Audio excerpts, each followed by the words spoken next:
Jess, thank you so much for joining me once again. I was really excited to have you on the podcast again. I appreciate it. Well, I guess I did something right the first time we did this, Costa. You're having me on for a second time, but all joking aside, I appreciate, buddy. I also think it's so cool because I've seen your growth now from the perspective of just putting out more content, and it's positive and it's inspiring. And at the end of the day, look, I mean, the times that we're going through here in the city, in the country, in the world, we need more of those vibrations that are being put out by you. So, A, thank you, and B, congratulations and Thank you, man.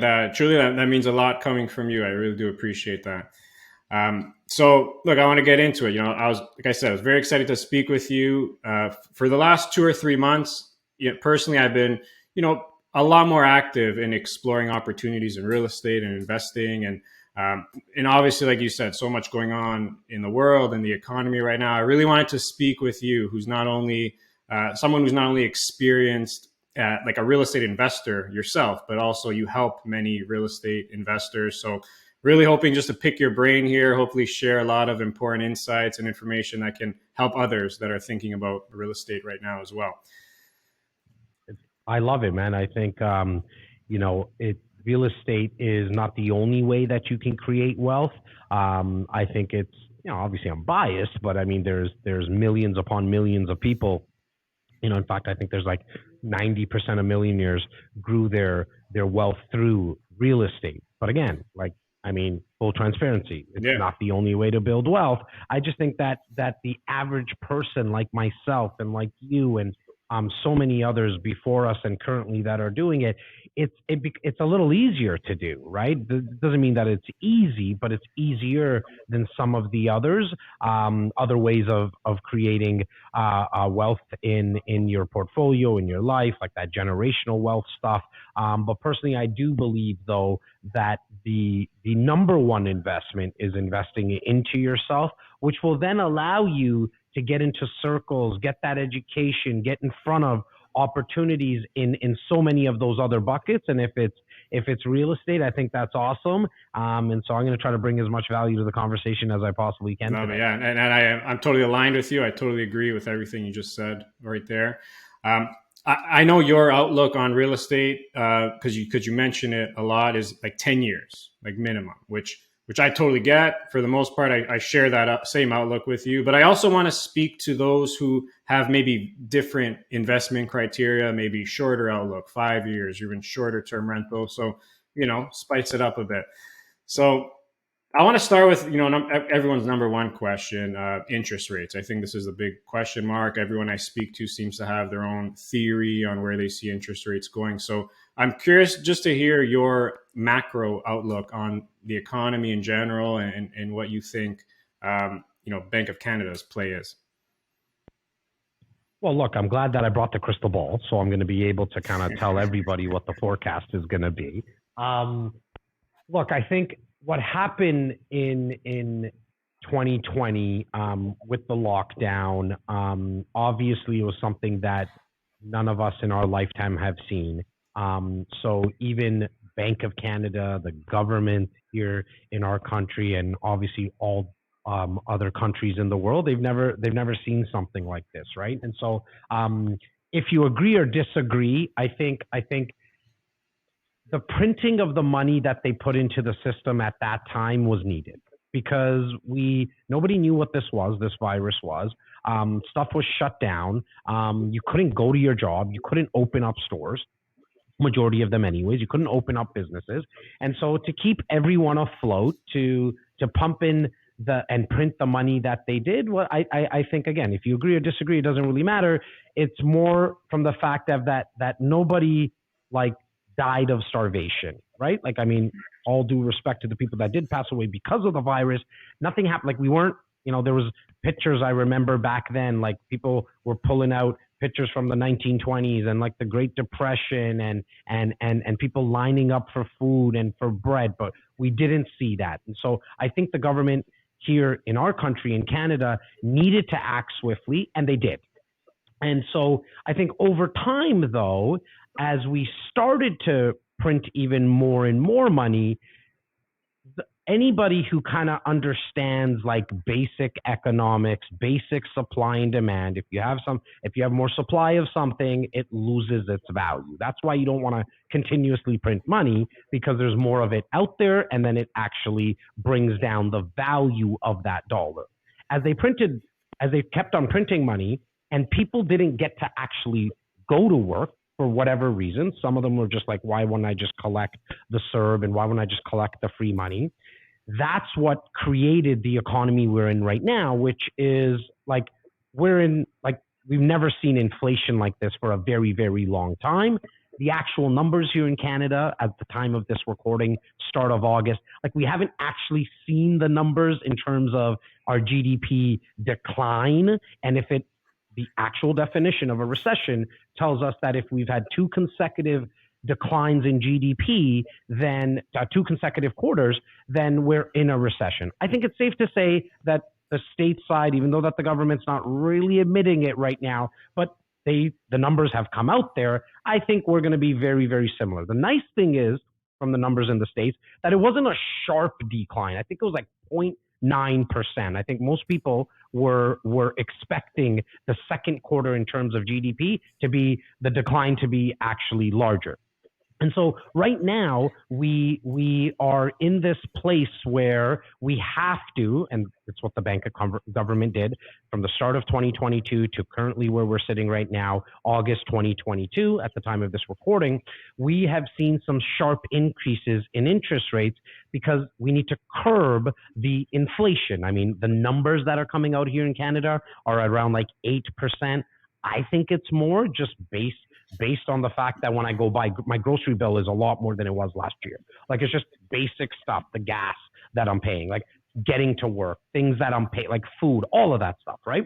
And so one of the ways to curb it is to increase interest rates, because then that stops people from spending money as much as they were.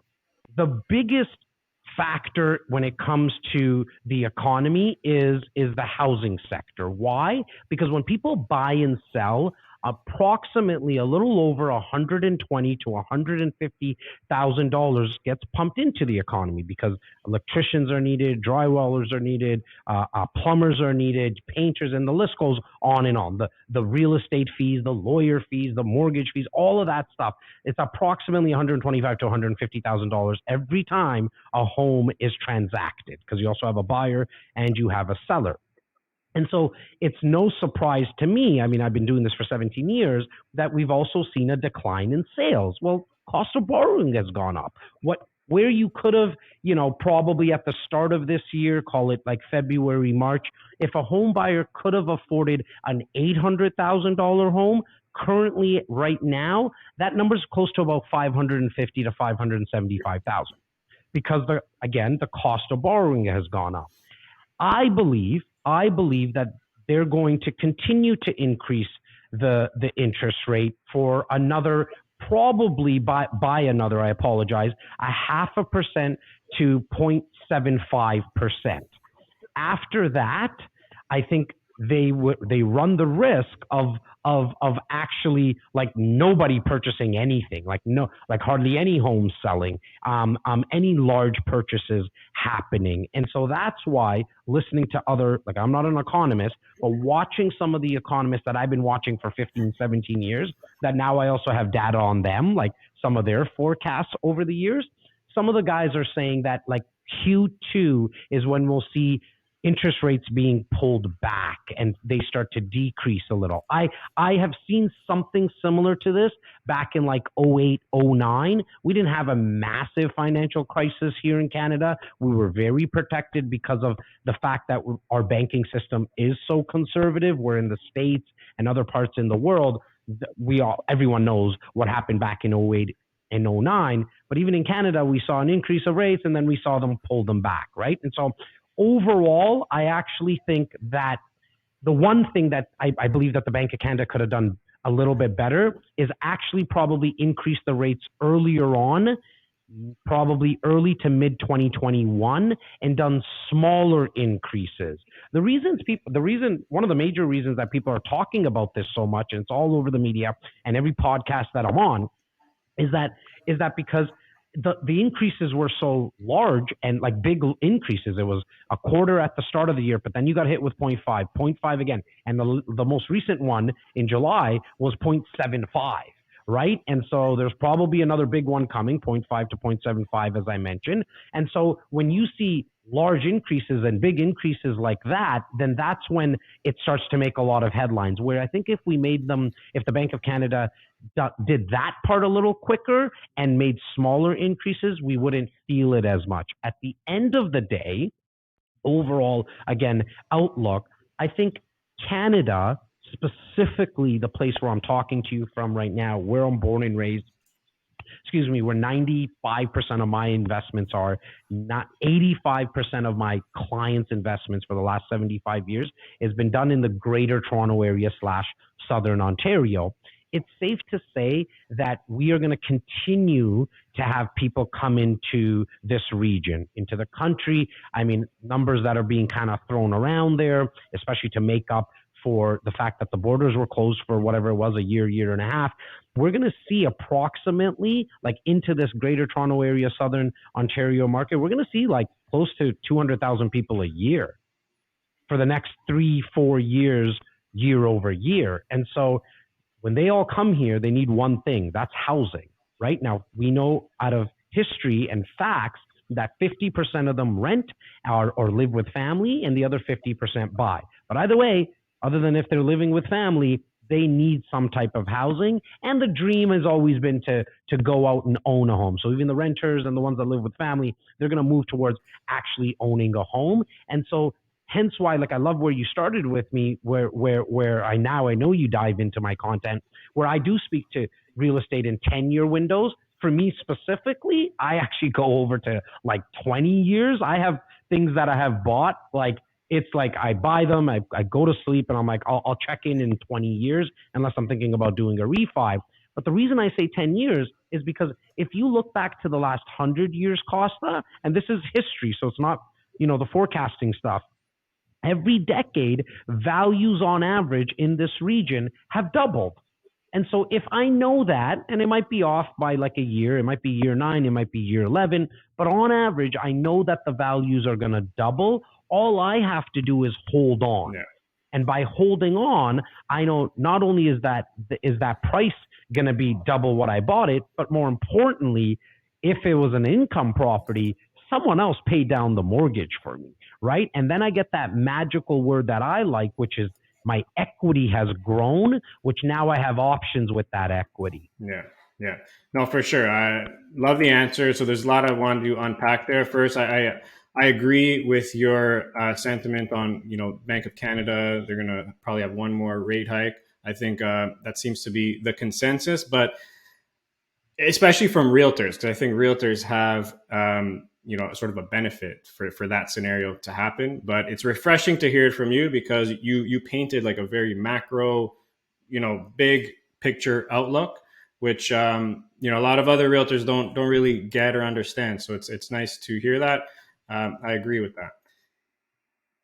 And look, to the person who's listening or watching right now, I think you have to ask yourself, where are you in terms of, like, why are you asking that question in terms of how the market is? And what I mean by that is that if you're a home seller, like if you're thinking about maybe needing to sell currently, like right now, the way that where we sit, unless you have to sell because of financial hardship or some other situation, you have to sell, I think that's the only time you should be selling. Unless, this is not the time to test the market. If you don't have to sell, what I'm trying to say is don't sell, because values have come down in most markets, not in all markets within this Greater Toronto Area, within the country, and even in North America. Not have values come down in all the areas.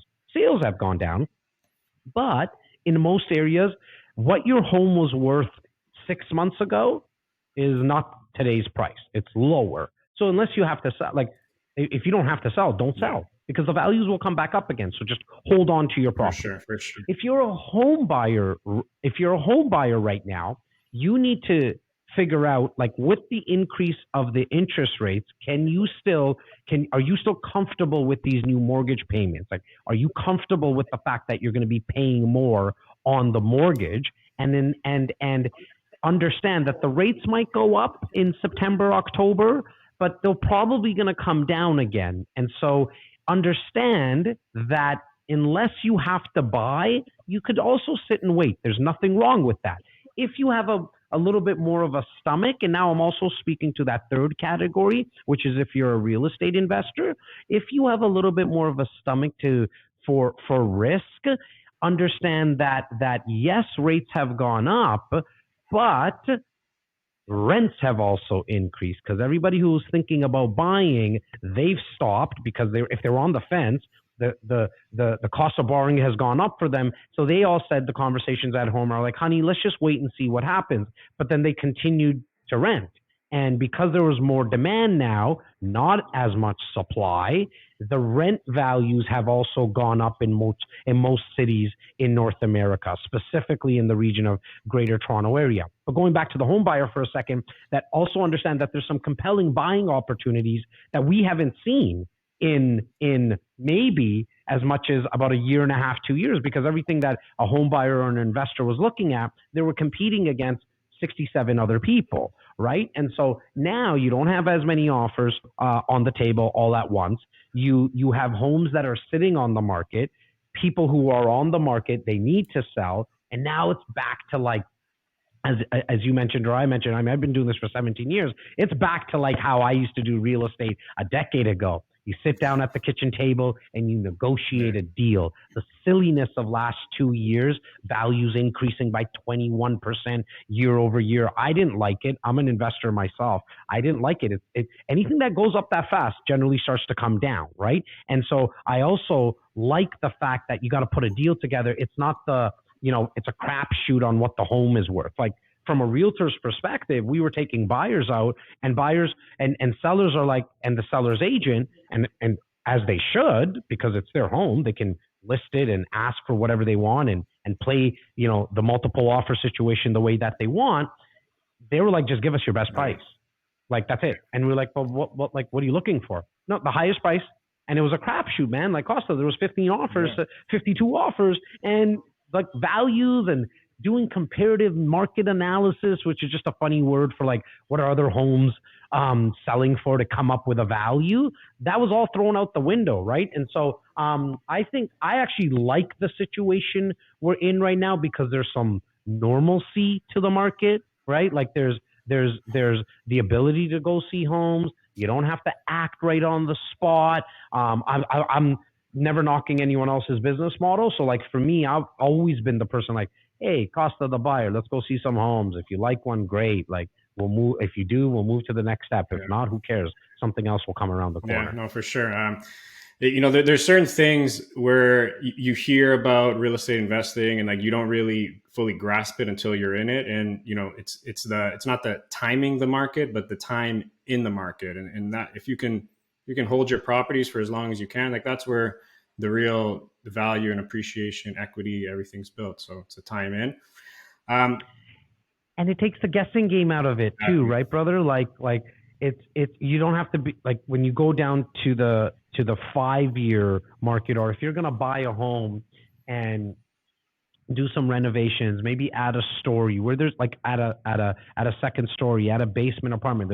That's some real value. You're forcing the appreciation because you're adding income to the property possibly, but you're still gonna have to speculate on what it's gonna be worth in 3 years. Or sorry, within a year after you do the renovations, right? Which, look, I know a lot of my clients that have made a lot of money doing that. I'm not that person. I'm a lazy investor. I like to invest into something that's very, very passive. I've also seen people lose their shirt in those situations. But I don't want to play the guessing game. Like, let me park my money where I know over time, I don't even need the average in the Greater Toronto Area for the last 40 years has been 7.3% year over year. I don't even need that, brother. Just give me like a cool, conservative 4%, 5% year over year compounding increase, and I'm okay with that, right? And so when you get into the buying and the flipping homes, especially if you're not going to be doing the work, just be very, very careful, right? Like, because now you got to get the contractors involved. There's trying to time, exactly to your point, like you're trying to time when is going to be a good time to strike and sell. You also need to coordinate all the contractors and make sure you get all the supplies and all that kind of stuff. But at least if you're doing the work yourself, because that's what you enjoy, and maybe it's your gig, like your full-time gig, then I think there might be some value there too, right? Because you're enjoying what you do, as well as you have a little bit more control now. You're not waiting on a bunch of contractors or a general contractor to finish up their work. For sure. Speculation increases when you're getting into the flip game for sure. I want to talk about, so I know you're a big fan of pre-construction. Can you just in general, like why do you like pre-construction so much specifically, compared to other like detached investments? Yeah, so like when it comes to pre-construction, it's more like pre-construction of all types of properties, Okay. right? Most people tie pre-construction to condos, which is majority of the inventory anyways in southern Ontario, because there's just no more land to build semi-detached homes, detached homes, and for the builder, the cost and of the land to build a detached, their return's not as high, right? Because they can only build so many, where a condo you can build upwards, you can get a lot more units, 200, 300. There's 500 unit buildings here in the city of Toronto, right? And so you can actually make out, like, the builder gets a better return. For me personally, as an investor, it gives me some options, right? Like some flexible options. Number one, as long as I'm buying in the first access of when the builder releases these units, if we're looking at a condo, is like, I know that the builder is going to release units in allocation. So if it's 500 units, and they might do it like 50 in the first one allocation, and then the second time around they might do 80, and then the third time they might do 100. But every time they do that allocation, they increase the price by 25, 30,000. So as long as I'm buying in the first access, I'm already making money while they're allocate, like someone else, and like 80 people, 100 people, 200 people are paying more than what I paid for. So getting in the first access is the most important part of when you're investing into a pre-construction condo. The second thing it allows, for me anyways, is the fact that because the building's not going to be built generally 2.5 to 4 years later, on average about 3 years, I don't have to get a mortgage. So like, it doesn't show up on the radar when I go get a multiplex, when I go get some other duplex, some other type of investment. This doesn't show up on my credit. It doesn't show up on my anywhere to the bank. And so that's a huge plus for me, right? Because I can now still have some flexibility in getting more financing. The third thing that I like about it is that as an investor here in our province of Ontario, you have to put down 20%. But with a pre-construction, because again, you're buying today for something that's going to be built 3 years down the road, I don't actually have to come up with all that 20%. The builder, as they build, they allow me to put that 20% down over that 3-year period. So I just got to put some chunks down. It forces me to save. So if I have an idea of getting a new car, I got to remind myself, like currently right now when I'm sitting here, Costa, I think I have about 4 closings coming up in the next 3 years. So every year I got to make sure that I put away that money for these deposits, right? And so it forces me to save. Another thing I like about it is when I come to closing 3 years down the road, in the meantime, about a year before closing, I could start to explore an option which allows me, as long as I have it in writing, so you got to have some things in writing. It's very, very important. And shameless plug, like I have tons of videos on this stuff on my YouTube or Instagram and all that kind of stuff. So like dive in, but it gives me an option if I wanted to take that paper and flip it to somebody else. It's kind of the street term, but like legally it's called doing an assignment. It gives me the option. In 17 years, I've actually never assigned a condo yet, but I like the fact that I can, in case I run into financial hardship, in case lifestyle changes, in case I find another type of investment that excites me, but some of my money's tied up in this pre-construction condo, then I'm able to flip the paper. Generally, I'm going to be doing it at a profit because I do it for about 30 to 40 clients a year. So I have enough experience with it. I personally just haven't done it because I'm that buy and hold person. What I like to do is close on the property. Also, at the time of closing, if I wanted to, I can also bring in you, Costa, as a joint venture partner to get the financing. Maybe I can tell you how much equity is in there. You can give me 50% like in cash. I can now bring you into the investment. So I have some closing options. But what I like to do is close on it myself, maybe with another, like my business partner and I do a lot of stuff together. My brother and I, my two brothers and I do stuff together as well. But I like to close on it, rent it out for a year. So there's a $24,000 rebate that you got to pay to the government of Canada. If you show that you rent it out for a year, you get that back. So I want to get that back. But then also I give some time now for more equity to have grown, a year of mortgage payment, but also the appreciation in the value. I go back to the bank and I refinance, not all the time right to the penny, but I try to get all the 20% down that I put in. I'm going to try, to get that back. Yeah.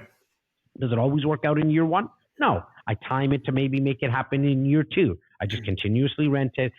This way, now I own a condo, a unit, a piece of real estate that's worth, call it, I don't know, $750,000, and I have none of my own money in there. Yeah. I've actually cashed out. I still own the asset. I have the money tax-free because I never sold anything. I don't pay any tax on all that stuff that I just did.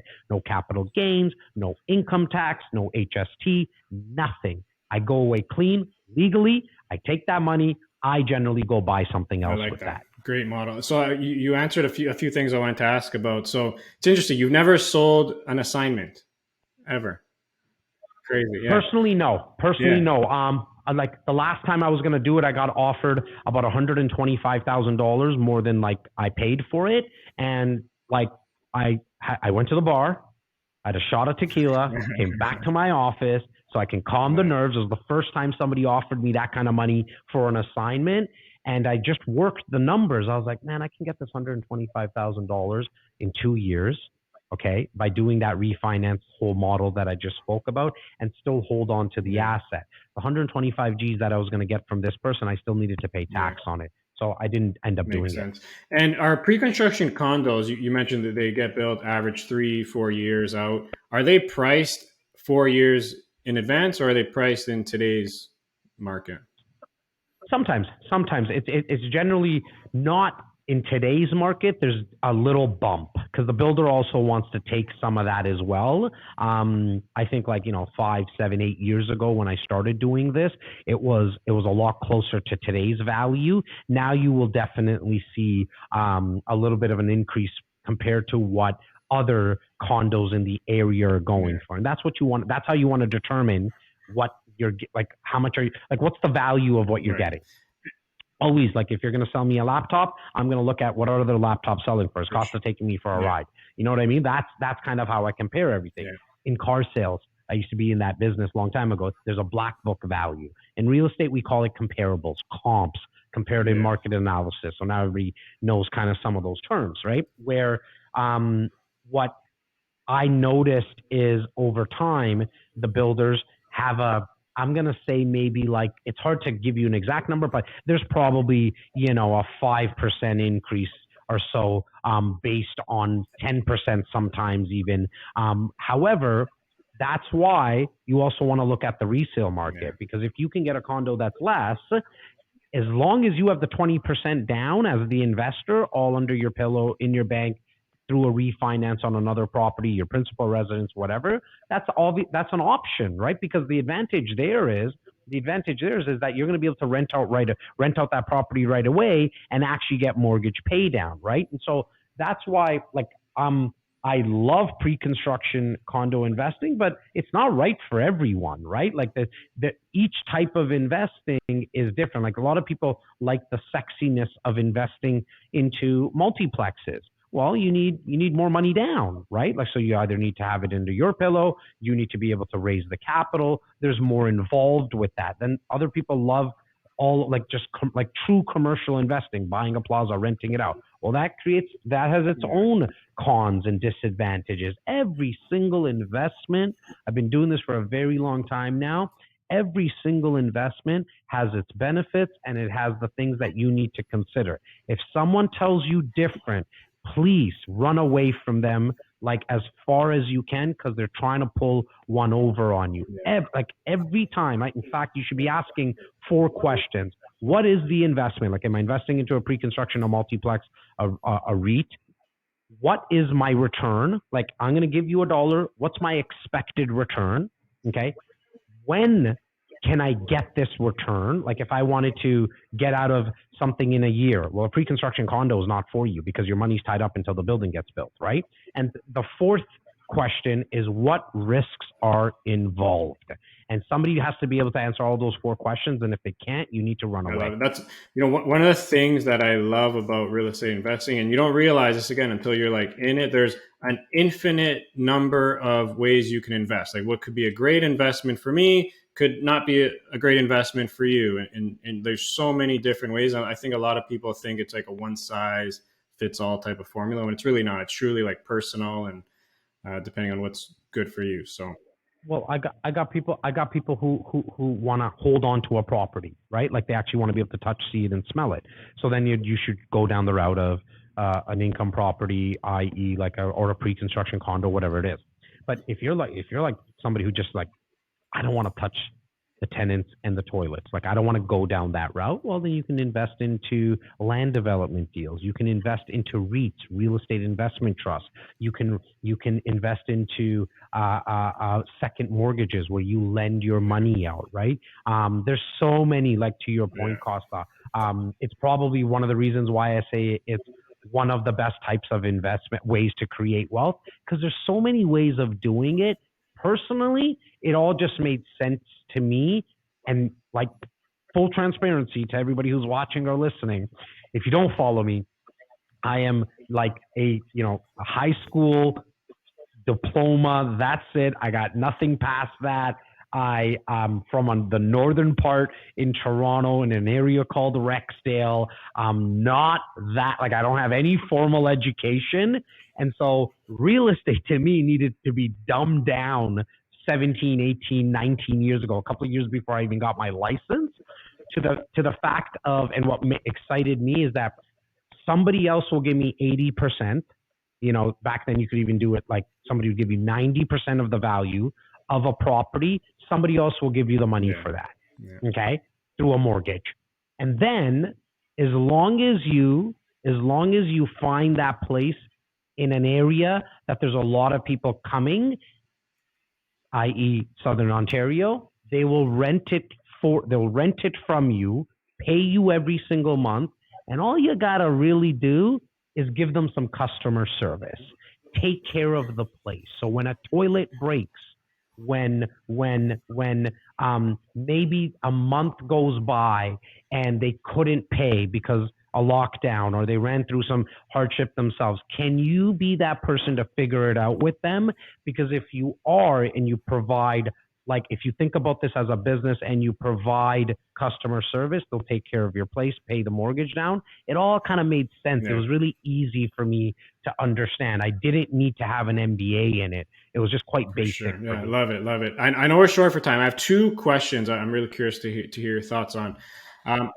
I'm having a blast, buddy. Let's go. I think so. A lot of people, I think, get turned off from real estate investing when you look at cash flow numbers. As it's practically impossible to be cash flow positive in the GTA right now. And I think because of that, I think people see real estate as not a good investment once they get to that point in the spreadsheet.